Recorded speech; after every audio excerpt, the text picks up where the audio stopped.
This is the Passion of Cashin, where we share inspiring stories and expert advice from leaders in the lawn care, pest control, and landscaping industries. Join us for insights and lessons from industry visionaries on their paths to success.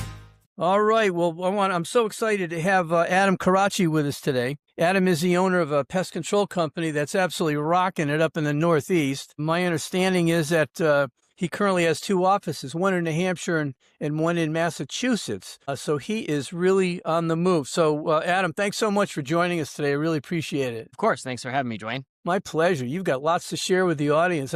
You and I were talking, and you told me that you bought your business in 2020. That's only 4 years ago, and you're on track to double your revenue. Can you tell us a little bit about what's going on there? Yeah, absolutely. So myself, my sister, and my wife all purchased the business from my parents right at the end of 2020. And we decided at that point that we really needed to transform it from, a strong foundation that my parents had built into a business that could compete with some of the national people in our territory and in our area. So we really set out to figure out what the best way would be to have that strong foundation, but continue to grow it and scale it properly. There was a lot of changes that went into that between team member changes, implementing EOS, which was great for our business, adding on a real sales team that we really didn't have prior to that point, and just a lot of internal changes and struggles that we went through over the last 4 years to really get us to where we believe we are just going to continue climbing. The last 2 years, we've grown at least 25%. Wow. Last month, we were up 37% year over year. So our goal is to continue to just grow and scale at a proper rate where we can keep the quality for our customers and make sure our team doesn't get burnt out. Wow, man, you just said a lot of stuff. All right, let's unpack some of this. So you're talking about you wanted to transform the business to compete.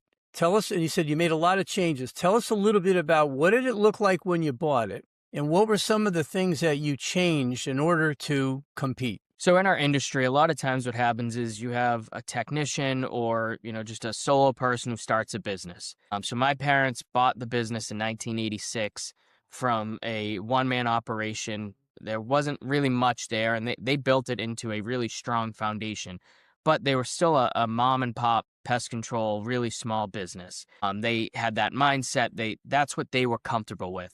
So when we took the business over, we looked and we said, okay, how can we get it to be an actual company, a business with real standards that we needed to implement and change? There was no processes. There was really nothing that we had in place other than it looks like it's going well. Let's keep moving forward. My parents' main function of a successful business was looking at the bank accounts. And if there was money in the bank, we were doing well, and that's just what they did to continue moving forward. Mm-hmm. As you continue to grow and scale and you go from 20 employees to 100 employees, looking at just the numbers isn't everything anymore. So we really needed to get the processes in place because for us, myself, Courtney, and Amanda, we were all working day to day in the business. That's a very difficult way to grow the business. So we had to learn how we can trust people, take that step back, bring in a leadership team, and work on the business more than in the business. It's not always easy, but that's our intention on a regular basis. So one of the first things that we actually did was implement EOS. And that to us was a game changer. Phil Cooper was our implementer, but there's many implementers out there, whether they're in the industry or not. And it showed us that no matter how well we thought we were doing, where all of our failures were. And sometimes that's not the easiest thing to admit and see where you can do better. But it really shined that light to say, okay, here are your problems. Mm-hmm. Mm-hmm. The biggest downfall with EOS for us was we were probably a year behind where we should have been. So, when Phil came in and we started EOS, we had so much that we had to work on. Mm-hmm. And we took that first year working so much on implementing new policies, making so many changes. Our entire leadership team is completely different right now than it was when we started EOS, with the exception of myself, Courtney, Amanda, and our finance director, Patrick. Everyone else is completely different. So I'm sorry. Sorry to interrupt you, but You've said a couple of things that I think people that are listening would be really interested in diving a little bit more in. You said that you made a lot of changes and you changed and added policies. Tell us a little bit about the changes that you made and what are some of the policies that you added? Because that's really putting the rubber on the road, right? One of the biggest changes that we made in terms of the revenue standpoint, all of our customers used to be opt-in contract. So every single year we would send out renewals. We would wait for them to get back to us. We would charge them all up front. And then we would spend countless weeks and months verifying, calling them, seeing if they wanted to continue. It just took so much time. So one of the biggest changes we made was now everyone is on an opt-out agreement. That means that once they sign up, they're a customer of ours until they tell us otherwise. Okay. Yes, every now and then we have the customer who says we didn't realize it, and we'll refund them their money. We'll keep it simple. We'll give it back. The amount that we save in time and labor is well worth paying a couple of customers back. So that was a huge change with us. And then just structure-wise, at the time we had 3 supervisors. They're the ones that manage our technicians, and that was definitely not enough. They were running routes still. It was just a lot. So there was no way for us to have quality control.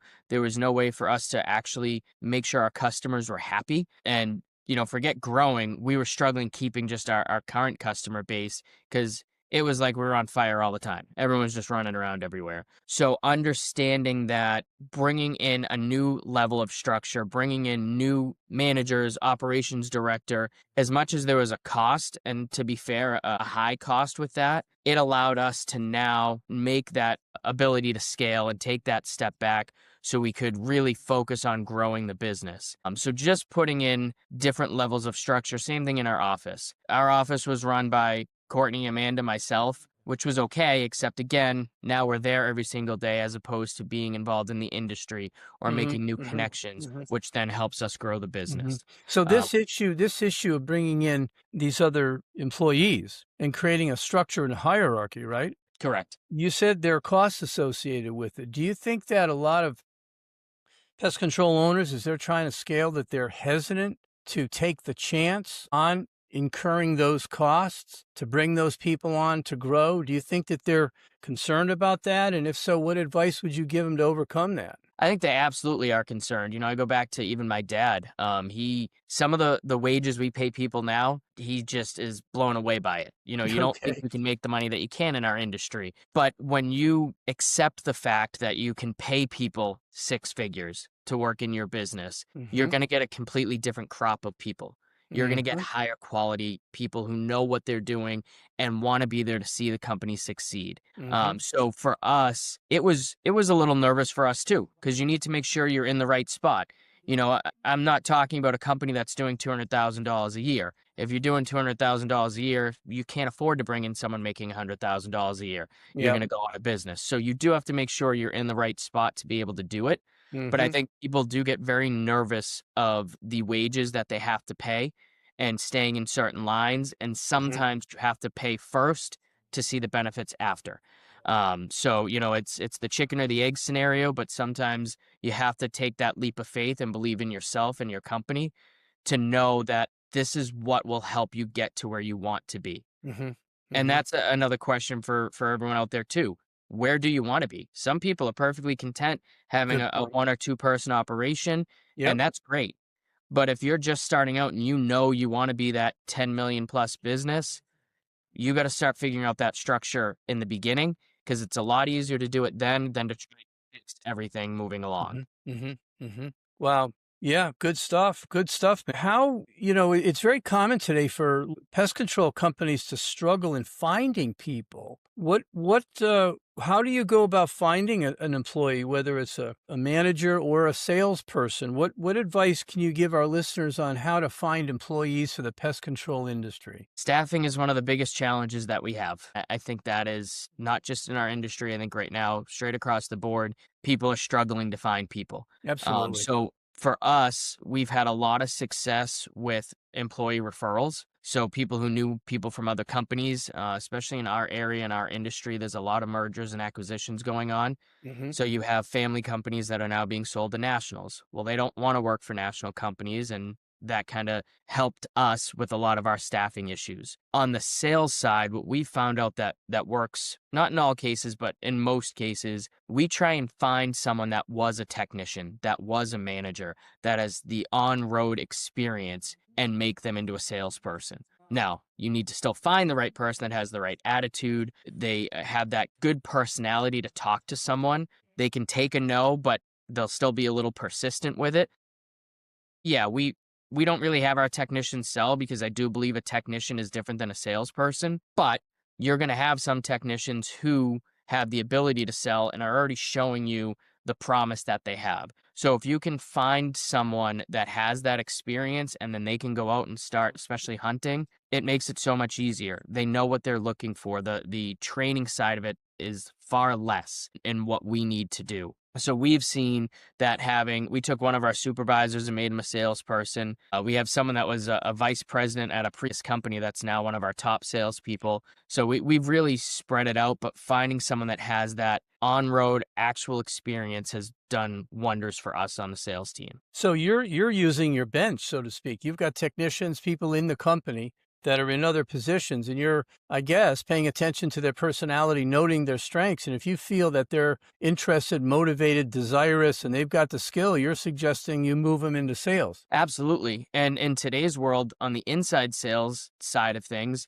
don't ignore the remote option. We have someone that lives in North Carolina right now that is crushing it doing inside sales. She was someone that used to live in our area and was part of a pest control company, so she's got that knowledge already. But to us, it doesn't really matter where you live, as long as you're going to offer the great customer experience and sell them what they need, as selling for the sake of selling. Boy, that really opens up one's opportunity if they're willing to have people remote. And I do recommend that to my clients as well. Let me ask you something. Tell us a little bit about your sales organization structure. You're mentioning inside, outside, remote. Tell us how you've got it structured, if you would. Yeah, absolutely. So we have our sales manager, and he oversees all aspects of sales. And then we have 5 hunters. So they do most of our commercial sales. If any commercial leads come in, they will get those sent to them. And then also a lead in there that helps our sales manager oversee everything. What we've also found is our sales manager came from outside sales. He understands sales. He understands managing. He does not have a strong skill set with the office. So having someone to help him out on that side has been great. And then they also oversee our contracts team. So we have our contracts team as part of our sales team. So any sales that are made, they get put in through that team. So it's all communicated very well because they're all under the same management and structure system. Now, regarding your inside sales, I'm guessing that they're able to do a one-call close with general creepy crawlers, but when it comes to rats and rodents and termite and all that, you've got to send an estimator out. How does that all work? Yeah, so exactly. If it's any of the general pests, ants, spiders, stinging pests, 99% of the time it's a one-time close. There might have to be a follow-up here or there, but they close them pretty quickly over the phone because there's the need that's there. Yeah. But yeah, if they get the phone call that comes in and it's something they either can't sell over the phone, or sometimes the customer just is really persistent that they want someone to come out, then they'll take all the information, create a lead, send it to the estimator, and then the estimator takes it from there. We'll call the customer to find a time that works and get the price quote over to them. Do you find, you mentioned earlier that some of these techs on the bench, you're bringing them into sales, but you're paying attention to, do they have the mindset and the emotion to be able to handle rejection and selling? How does that work with your estimators? Because they're pretty left brain too, right? Are they able to sell for you? They are, but the estimators, again, you're being sent out to someone who already has a need. So you may have someone that is good at communicating, good at talking to a customer, but maybe doesn't have the drive to say, okay, here's your territory, figure out how to make it work. Sometimes that's difficult when you put someone in a territory and all of a sudden they're driving to a stop at this town, then they're going to a different town, then they're over here. They don't know how to structure their day. So sometimes the estimator role is a little bit easier because it's stuff that's given to you. That route is built out. The downside is they're not really allowed to hunt because of just the way we have it structured. So when you get into the winter months and it's a little bit slower, it impacts their paycheck more than anyone else.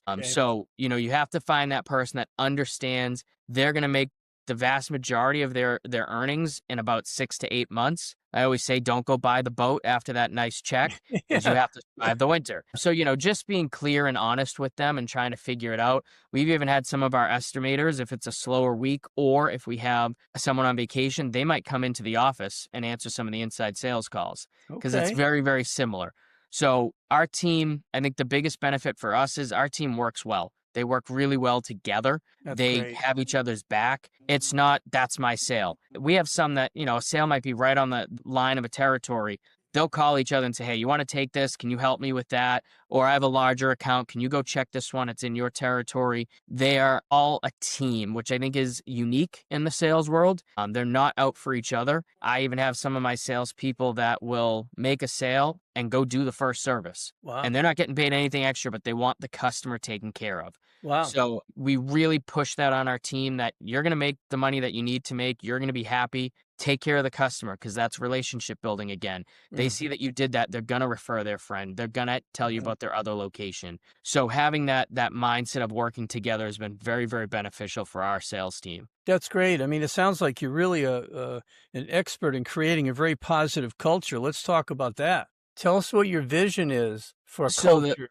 I am. What's your vision and how do you go about creating that vision? I think people would find that interesting. So I think they're two separate things, but obviously they intertwine. So culture for us is huge. It's very important. We push it every single day. But the tough part is in a growing company, how do you keep that culture going from the top all the way down to your newest team member? Mm-hmm. And we really push it on. If I'm going to send it to my leadership team, they need to send it to their managers and it needs to go down from there. It can be something as simple as I handwrite personal birthday cards to every single team member that we have Nice. every single month. And that allows me to connect with them, show them that I still know who they are, even though I may not see them.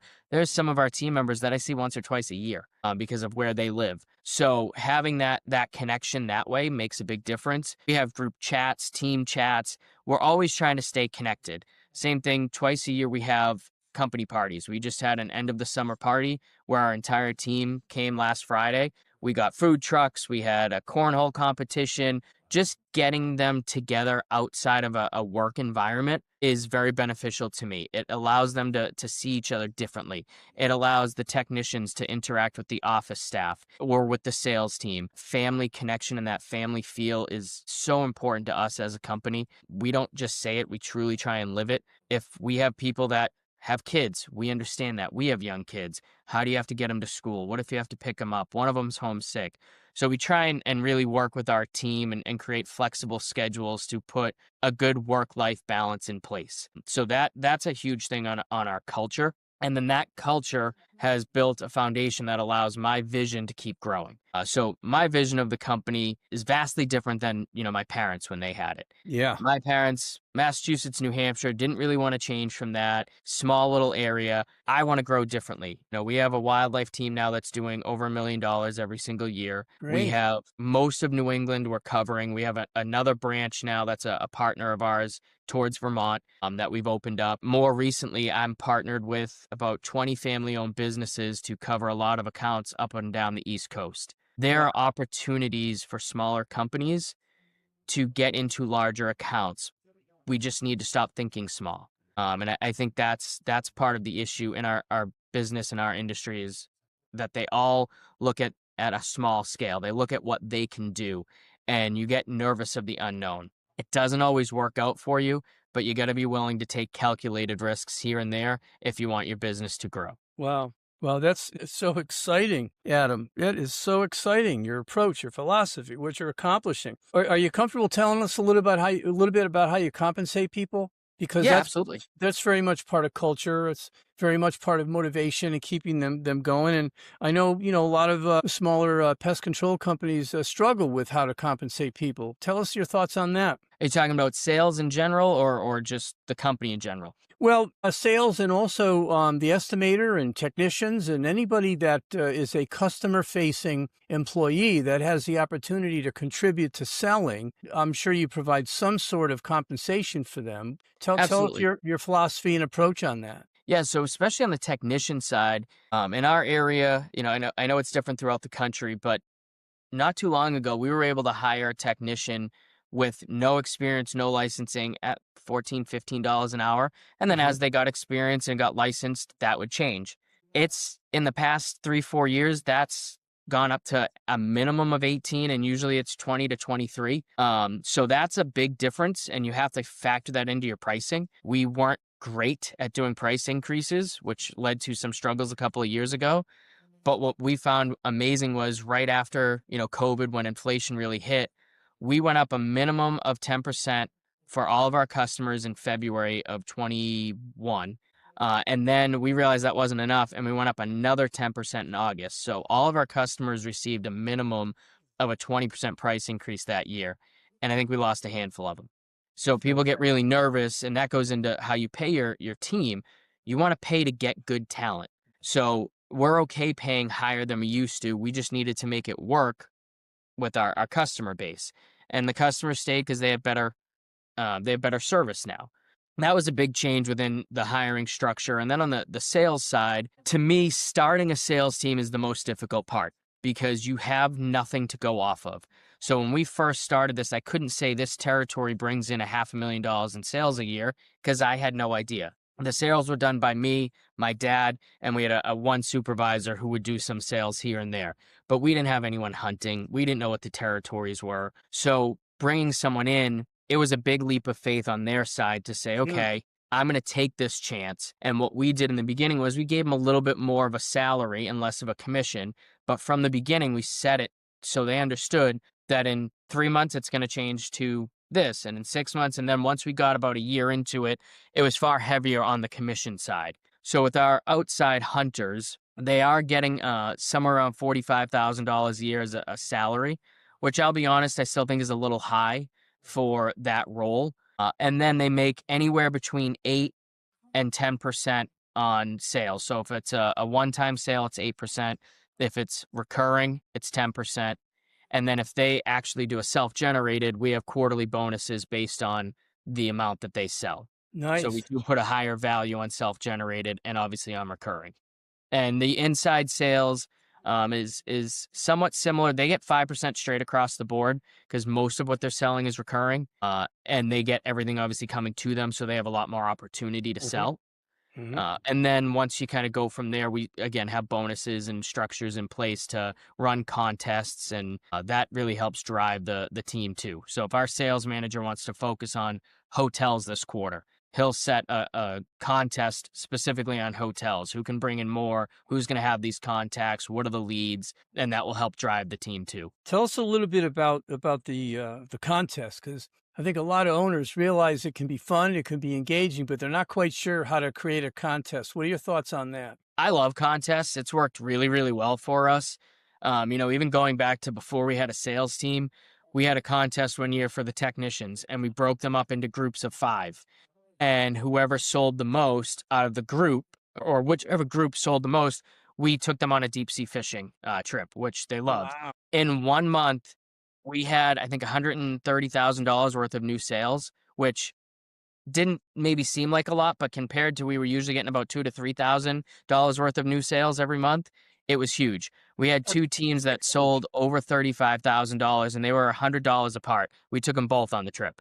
Wow. And we said, come on, you guys deserve it. It was great. The best thing about it was the camaraderie. It caused them to talk to each other. We kept updating everyone on what was going on. They would, go back and forth with each other about, you missed this one, I'm going to get that one. I sold more today, you didn't. So it really helped build that team atmosphere too, and had that friendly competition into it. So, even if you don't have a sales team, there's things that you can do with your technicians that really gets interesting and can have some fun in between. Once we got into the sales team, very, very similar in terms of the competition mindset, but being specific to what they want. We'll have 3 contests running at once because our estimators aren't going to go after a hotel chain or aren't going to go after food processing. So what can their closing percentage be? Usually it's either closing percentage or what upsells did you do? Maybe you went out there for rats. What else did you sell them on? Did you sell them on termites? Okay, so there's an upsell. So we would do things like that. Or our wildlife person would go out. Did you sell them our quarterly program for pest control? So they were given the information and pricing to be able to sell these options. Now bundle it and see what you can do. And whoever has more gets, X amount. And sometimes it's, cash that we give them. Sometimes it's a night out. It's tickets to a game. We will try and get creative, but that only works if you know your team. If you say, oh, I'm going to give tickets to a football game and no one on your team is a football fan, that's probably not the best option. So know your team and make it specific to who they are and what they can do, because that's what will drive them the most. It sounds as like there's a recurring theme in your approach, and that is be tight with the employees and understand them. That's absolutely correct. That goes right into our culture. Yeah, because what you just said is often overlooked. And that is to give someone football tickets that is not a football fan is not going to be motivating to them. And that can ruin the whole. We had situations in the past where, all right, we'd have a contest and it would be some type of cash prize, but it would go into their check. The problem with that is if the technician isn't the one who runs the finances of their household, they may not see any of that money. So we started realizing that a lot of them weren't in charge of the finances, and it was almost like they got an allowance. They got X amount every week, no matter how much overtime they worked, no matter how many sales they made. So money wasn't a motivator to them. Yeah. Now, when their significant other heard that money wasn't a motivator, they weren't too happy. But, it was the reality of the situation. So, okay, it's a value of $500. I won't put it in your check. What do you want? Oh, I'd love it if I had someone who asked for a wood chipper. Can we put it towards a wood chipper? I really need it for my house. Okay. What can we do to try and make that work? Wow, so again, finding out what your team actually likes and wants to do is very, very important if you're going to try and motivate them. Yeah, 100%. So that goes back to one of the other things that you had mentioned when we were talking which is understandable. You made some mistakes. You said it's very difficult with building a new sales team because you're not sure what the territory can deliver, and it's a bit of a leap of faith. And so what are some of the mistakes in hindsight, looking back on it? Would you have changed your approach? So our original sales team, the biggest thing I wanted to see was numbers. What sales are you making? Bring them in. I had no clue to pay attention to recurring revenue. So, the sales team would sell $1 million and 900,000 of it would be one-time services. Okay. Well, it looked great because we sold $1 million, and then January 1st came around and we had to start all over again. So that was a hard lesson learned because, again, now you're paying commission, and you're paying commission on stuff that you're never seeing anything after. So, with recurring revenue, obviously you're not really making as much on that first 12 months that you're paying them, but months 13 on, that's where you make your money. So if there's no recurring revenue, you're really just spinning your tires. So that was a big struggle on our side for the sales team, and a lesson I learned, because money isn't everything. Now, granted, a one-time usually is a higher profit margin, so that's nice. But again, you're starting all over again. So for us, we put a real big emphasis on recurring revenue now. Obviously, there's always going to be the one-times, the initials, things like that. But we really want recurring revenue more than anything else, because we believe once they're in, we're going to keep that customer for a minimum of 5 years. And that's where it makes the difference. So I know that you're a person that is very value focused. That's evident in the fact you want to pay people a little bit more because they're going to do a better job, and that's going to satisfy and make clients happy. You've got technicians that or a salesperson who offered on a weekend or whenever it was to go out and do an application, even though they weren't going to make money on it. So I'm sure you're not out there recommending that your reps are just selling any product to anybody just to make a sale. So if you're focusing more on recurring revenue, how do you do that without forcing the sales team to be selling stuff that people don't need? How do you do that? So the first is, if we go out to a residential home, this happens a lot with bed bugs. People think they have bed bugs. We get out, it's carpet beetles, it's fleas, it's something different. We had someone that sold multiple jobs for customers that they didn't have that problem. That person no longer works for us, and he was a really good salesperson. So we have to understand and believe in the values and the ethics of what we want to do. When you get to recurring revenue, most people at some point have ants or mice or spiders. So we sell it on the value. This is what we have. It covers all of these pests. We break it down into monthly payments. We come out at least 4 times a year. So we sell it on the value of protecting their home, which I believe in our area is necessary. So it's never that, to me, it's different for like a home guard, which is what we call our quarterly, because somebody's going to have some type of pest. but I'm not selling you termites if you don't have termites or there's no termite pressure. I'll tell you about it because maybe you want it as a preventative anyways, and that's okay. But we are not the pushy sales people. I don't want to be that. I don't want to be known for that. We will do a follow-up. We will make sure you have all of our information. Yep. But then we're more of a hands-off approach. And if you say, I'm all set, okay, totally understand. I would rather go out and give you information for free to make you happy than push something down your throat, make you buy it, and you just don't feel right. Because my belief is that customer will tell a bunch of people, Pest End came out. They didn't even charge me anything, and they told me things that I could do to make this better. Beautiful. That will get more people to call me than I have this program with Pest End. I wasn't really thrilled signing up with it, but it seems okay. That I don't want that referral.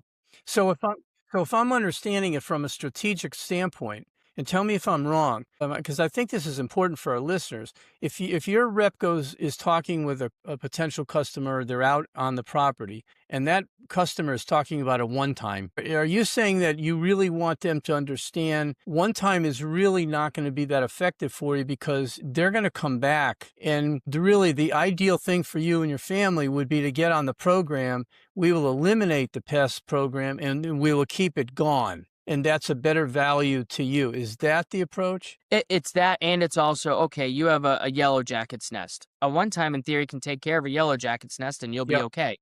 But do you ever have mice? Yeah. Do you ever have ants in the spring? Yeah. Okay, well, you can pay us, $2.99 right now for that nest, and then you can pay us $2.99 for mice, and then you can pay, or you can sign up for this program which has everything, and you're going to save money in the long run. Got it. And that's really the pitch that we make. If you're a customer that lives in an area with high pest pressure, you're going to have another problem. Let us take care of it before it becomes a problem. Let us preventatively treat and make sure that everything's where it should be. And yes, if you have a problem, you call us and we come out at no charge. But this will allow you to get ahead of the game as opposed to being reactive. Okay, so that was huge. Asked you what are some of the mistakes. You said you were focusing on just revenue sales, and you then realized that you needed to focus on revenue, recurring revenue, because revenue, that's king. What were one or two other mistakes that you made that you'd recommend people that are very, very common? Trying to grow without the structure in place. So, and this will get to the third one, which was not paying enough attention to what was going on, but trying to grow without the proper structure in place. If you have a house of cards, it can fall real easy. So when we, originally built the business or bought the business, we had, as I said, not a lot of structure in place, but we had a lot of good ideas. So we almost immediately bought a brand new building because we had three smaller, they were ranch style houses that we worked out of. And it was tough having everyone work out of different buildings. So we bought a brand new building. About 2 weeks later, we closed on our first acquisition. And then we were still dealing with COVID. Inflation went through the roof. Customers were nervous of their money at the time. We had a year where there was almost no wildlife. The pest pressure was way down. So everything kind of happened at once. And we didn't have the structure and the policies in place to absorb that. So that year in 2022, we took a really good hit, but I will say it was one of the best things that ever happened to us because it woke us up.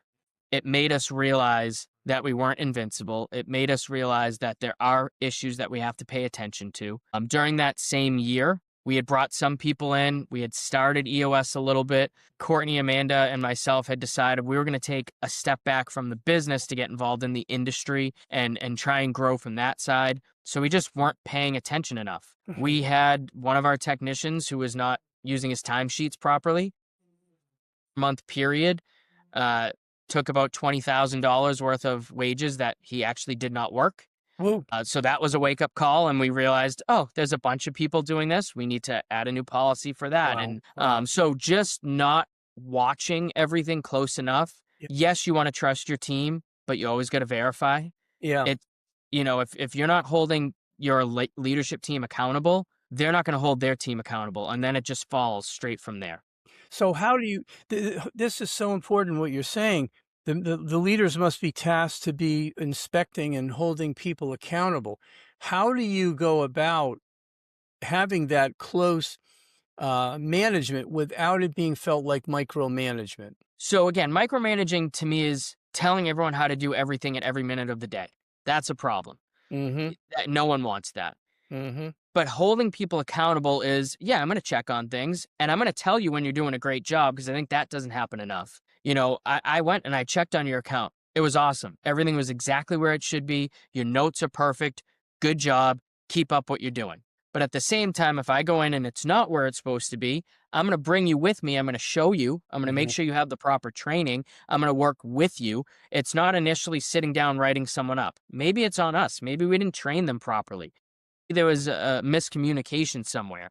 But if we do that and it happens again, okay, now it's a write-up. Now it's a little more stern. We get to that third, maybe fourth time, they're no longer a fit for our company. Yeah. And I think the reason it works for our team is, as much as no one wants to be in that position, what they hate even more is having a fellow technician not doing what they're supposed to, and now the extra work falls on them. Yeah. So if you keep everyone at the same baseline and everyone is held to the same standards, that's okay. If you pick and choose who you're holding to those standards, that's when you get yourself in trouble. That's when morale plummets. That's when you have major problems. So hold everyone to the same standard. Be open and honest. Talk to them. Explain the situation. Don't just think, oh, they should know this. We used to run into that. For example, we'd hire the majority of our technicians in March and April. We'd spend 2, 3, 4 weeks training them up, making sure they knew, and they'd be on the road. Well, that was great until August came and there were yellow jackets that they were never trained on. Well, what do you mean you don't know how to do a nest? We trained you. Well, yeah, there was no yellow jackets nest in April. Oh. So it wasn't the technician's fault. They never had the proper training. So, there's little oversights that sometimes you just take for granted. Put yourself in their shoes. I still go out and do jobs from time to time because I need to see what's happening. What are they dealing with? It's not always the team member's fault, and it's not always them putting or not being right to the customer. Sometimes situations happen and it's tough. While the customer is usually right, I don't believe that the customer is always right. Sometimes that is said. That's not true. Yeah. I learned a little while ago that it's okay to fire a customer. I was nervous the first time I did it, but it's okay. Not every customer is the right fit, just like every team member is not the right fit for who you are. We may have to have another one of these sessions with you, man. I may take you on Let's go have some fun. No, I can tell that you have studied this stuff. You're not fooling around here, man. You're going deep on everything, challenging your brain, trying stuff, screwing up, winning, right? And I want to be clear to anyone who's listening to this. If you talked to me 4 years ago, my mindset was very different. I've always been involved in the industry. I've always loved the industry. I've always wanted to learn as much as I could. I have a saying that if I'm the smartest person in the room, I failed. I never want to be that person. I always want to keep learning. Yeah. But in terms of the business side, what I have learned in the last 3 years, Ooh, do tell. it's just immense. And just even things like gross profits and margins and return on investment. I didn't know any of this stuff 3 years ago. EOS helped with so much of that. Holding people accountable, having actual tasks under each person of what they should accomplish. Yeah. I've learned a lot in that amount of time. You have to be able to give the time to learn. But there are some people who I know sit there and say, oh, that's such a mountain to climb. It is. But as they say, one step at a time. Yeah. One step at a time. Surround yourself with good people. I have learned a lot because I'm a very open and honest person. There is a association that I'm a part of that our first meeting, I walked in and introduced myself by telling them that our company is potentially going out of business. That's how bad things were years ago. And I knew some of these people, but not all of them. And they were competitors of mine. They were in our industry. And I told them every number, every situation, everything that we were going through. And what that led was everyone in that room came up to me and thanked me. And now everyone felt comfortable being open with me. I was having them telling me about struggles they had, things they connected with, which they didn't feel comfortable telling others. Beautiful. People don't want to talk about failures, but it's part of life. Yeah. Wow. So you mentioned training.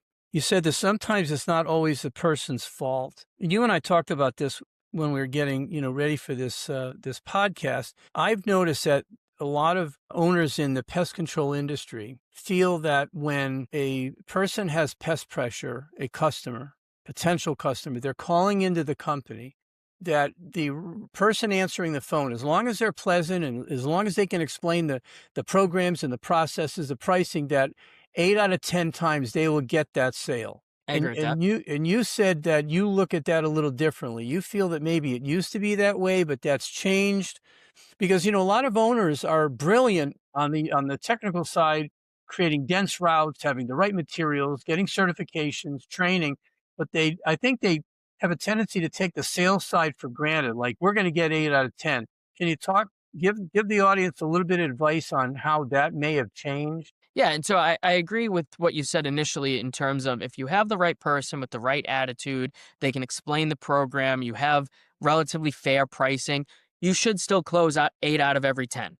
Wow, I think, that's order taking. yeah, but I think here's where the difference comes in.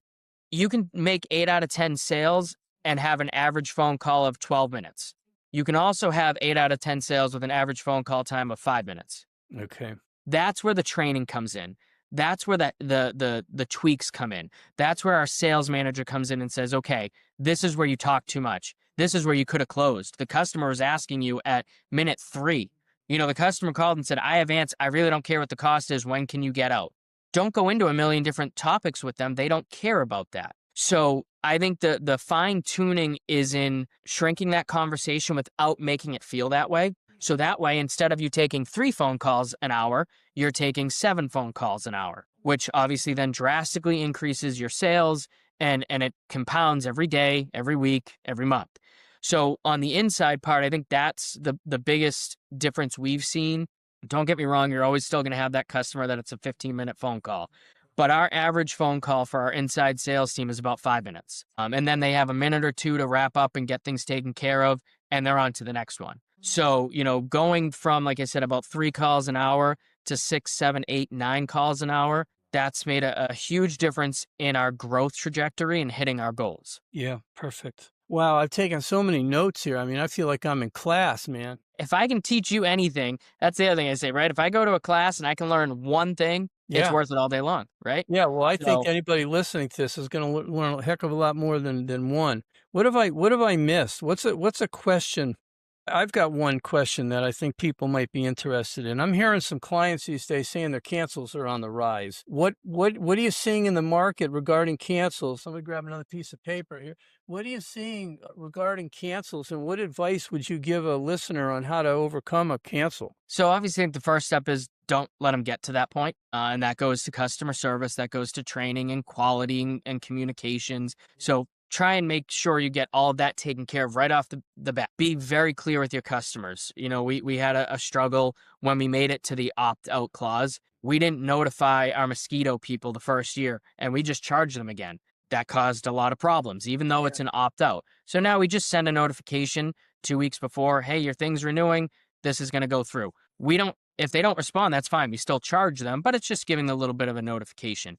So I think having that really good customer service will help. And then once you get to the point of a cancellation, why are they canceling? I think our struggle internally with our team is sometimes they don't push enough. So if someone calls in and says, oh, it's financial. Okay, thank you. Okay, well, you know what? If it's financial, we can put you on monthly billing. We can do this. Maybe I can give you a discount for this year to try and help you. You've been a customer of ours for 15 years, blah, blah, blah.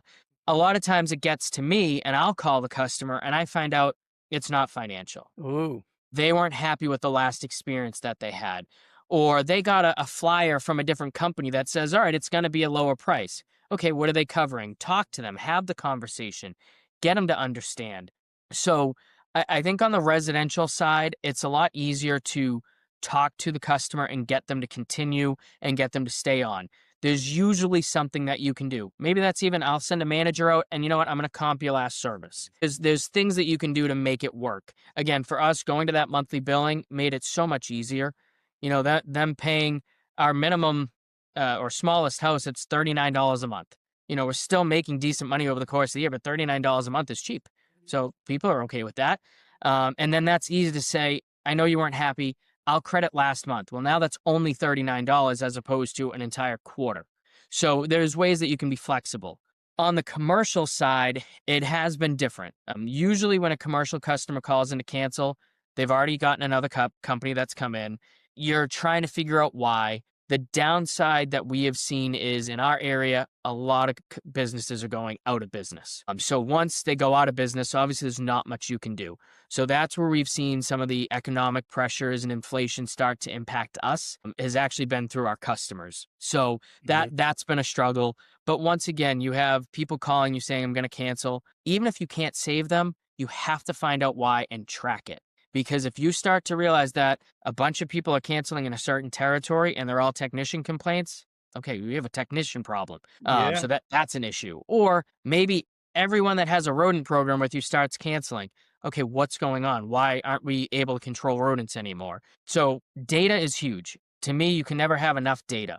Get as much of it as you possibly can and actually look at it and dive into it. It will tell you everything that you need to know. So watching the cancellations on the commercial side, it hasn't been a ton. I still think we're doing fine, but most of it is a customer has closed their doors and they're no longer needing your service. And then the last thing I would say is, again, digging into why. I can't tell you how many customers call to cancel, whether it's residential or commercial, because they're moving. Oh, where are you moving to? And they tell us, we service that. Oh, you do? They just don't know. So you got to ask the questions. You got to try. And again, not being rude. A lot of times I say, look, I understand you're frustrated. I'm not even trying to save you at this point. I'm trying to help my business and other customers. Would you be willing to share some insights as to what led you to this decision? People are usually able to do that. They want to talk to you. They want you to listen. Yeah. Don't fight them. Yeah. And that's the other part too. I love when someone says this, and this, and I agree with them. You've stolen all their thunder. They can't keep yelling at you if you agreed with them. Yeah, right. It's okay. Yeah. It's okay to say, you know what, you're right. We screwed up. I wish we handled that better. Yep. It's okay to say we screwed up. It's interesting. Some of the customers that have been with me the longest for many, many years, there were bumps in the road. And we just, I just admitted, yeah, we made a mistake there. I want to fix it. Will you allow me to do that? Will you give me a shot? And they said, yeah. And then I've had them for life. You're right. You're 100% right. Wow. This has been great. I have to go to the doctor now because my wrist from all these notes is really sore. No, I'm a note taker. I just can't. I'm not going to let this get away. This is great. I appreciate that. Yeah, no, seriously. I hope people really watch this because, man, they're going to learn a lot. What have I not asked you? Let's wrap it up with that. The only other thing is marketing. And I can hit on that really quickly. No, yeah, take your time, man. Marketing in our industry, you really want to be at a minimum of like 5 to 8% of your revenue. But again, it depends. You want to grow? Are you happy where you are? If you want to grow, maybe you bump that to 10 to 12% if you really want to grow. But you just have to be careful of what you're doing to your team. So for example, we talked about staffing. Mm-hmm. Right now, we're growing, as I said, anywhere from 20 to 30%. Staffing is still a difficulty. We're not spending a ton on marketing because we're getting these customers through word of mouth. We're getting them through acquisitions that have happened in our industry, and now people want to stay family and local. So we could put more towards marketing. I don't have the staff. So if I put more towards marketing, we have more come in, all it's going to do is burn out my team. Yeah. And if you have a burnt out team member, guess what happens? The customer doesn't get a good service. And now you just paid for a customer who isn't happy, who is probably going to leave you and never come back. So you actually paid to send a customer away. So be smart in what you're doing. Understand your structure. Understand the staffing that you have. And maybe you have grand plans of spending 10% of your budget on marketing. And then out of nowhere, you get a major account. Okay, pivot. That's another thing for us that we learned along the way. Pivot quicker. It's sure. Not keeping someone that isn't a good employee just because you need a body. Trust me, I've done it, and I'm probably going to do it again, but it's not the best. It usually doesn't work out. Make the change. It will help the team. Pivot within, structures and policies within your company if you see that there's a struggle going on. Don't hold on to something just because that's how we've always done it. Yeah. And did your folks have a little bit of that going on when you bought the company? It's kind of absolutely. I laugh. They had the company for 20 plus years, and there were customers that they had the entire way through that never got a price increase. Yeah. Small companies are nervous about price increases. You can't lose those customers. Yep. What you don't realize is you may have not lost that customer, but you're losing money every time you go to that account. Yeah. Yeah. Wow. Adam, this is you've been so insightful and helpful. You're amazing, man. I can see why you're doing a 30% growth every year. You're just paying attention to everything. Appreciate that. And you're studying it. I mean, you're being very strategic about it. You're combining healthy culture with compensating properly, with 2 events annually to bring people together outside the business. You're reshaping your pricing, how you bill. It's just amazing. Thank you very, very much. And to be clear, I could not do that without the team that's around me. Of course, That's everything. but you built the team. See, that's the thing. It's not an easy task to build a team. You No. look at professional sporting teams. Last night I watched a little bit about Barry Sanders. You familiar with Barry Sanders at all? Absolutely. The running back with the Lions. I mean, what that guy accomplished was absolutely amazing. But that team it went through a period where it was winning. They almost got to a Super Bowl, but in the lifespan of that team, they were terrible. But yet they had one of the most magnificent players on the planet. So having 1 or 2 good players doesn't make an organization, does it? No. And again, that's the harder part too. You get that leadership member that Yep. really shouldn't be there. That's a Yep. hard decision to make. Those are hard changes to make, especially, by the way, when some of them might be family members. Good to Great. Such a good book. One of my favorite books. I mean, how often weekly do I hear somebody say, get the right person on the bus and then get them in the right seat? It's so basic, yet it's so true, isn't it? And that's what I'd say, anyone Yeah. who's even interested in EOS, there's a book, I think it's like EOS for Dummies or something like that. Yep. But Yep. read Traction's Traction. another great Yep. book It that will is. just get you in that right mindset. Even if you want to implement yourself or just look into it, Traction's a great help for that too. Great advice. All right, sir. Thank you so much. I really appreciate it. I hope you have a great weekend, and you and I will talk soon. All right, sounds great. Thanks, Duane. Bye, Adam. Bye-bye.